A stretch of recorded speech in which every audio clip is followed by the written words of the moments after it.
ওই ডাকনাটা খুলুন। মাছ ভাজে এখানে কেন?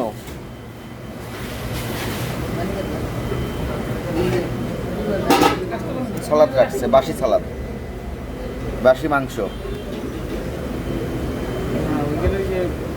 এটা খুলেন। খাবার একটু সংরক্ষণ করে এটা নিয়েও। এটা একটু উঠে তো একজন, এটা খুলেন। এটা একজন খুলেন তো। কাঁচা মাংস, এই তাহলে কাঁচা মাংস আর রান্না করা মাংস এক চেম্বারে কেন রাখছেন বলেন? এটা অপরাধী হচ্ছে কিনা? তবে রাখলেন কেন? বের করেন, বাসি এগুলো বের করেন।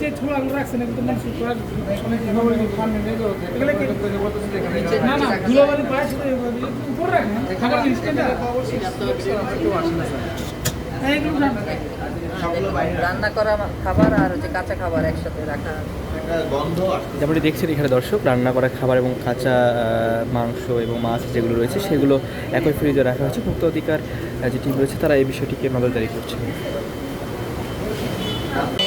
কারিগরের পোস্টে আছে। কারিগর? হ্যাঁ।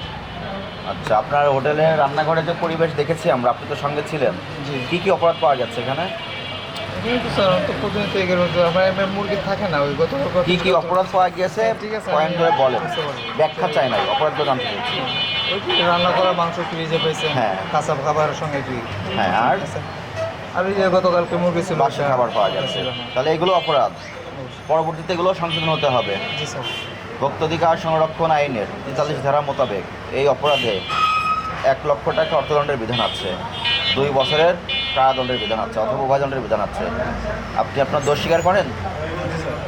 আপনাকে আজকে সতর্কতামূলক 5,000 টাকা ফাইন করলাম, এবং কখনও ফ্রিজে বাসি খাবার সংরক্ষণ করবেন না, কাঁচা খাবার রান্না করা খাবার এক চেম্বারে রাখবেন না, স্বাস্থ্যসম্মত পদ্ধতিতে খাবার প্রক্রিয়াকরণ করবেন।